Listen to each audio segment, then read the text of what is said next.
Do you want to turn on Repost on Instagram? You can enable the Reshare button on Instagram with just a few simple steps. Before we begin, please like this video and subscribe to our channel for more tutorials and tips. I've also included some helpful tools and apps in the description, so be sure to check them out. To turn on Repost on Instagram, first, open the Play Store or App Store on your mobile device and update the Instagram app to the latest version.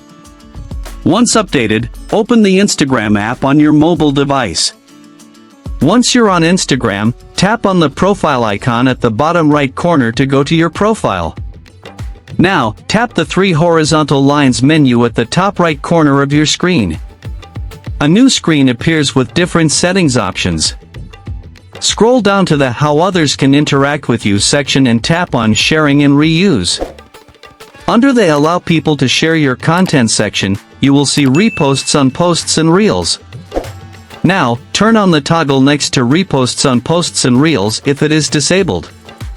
Once enabled, other users will see the repost icon on your posts and reels, allowing them to reshare your content to their own profiles.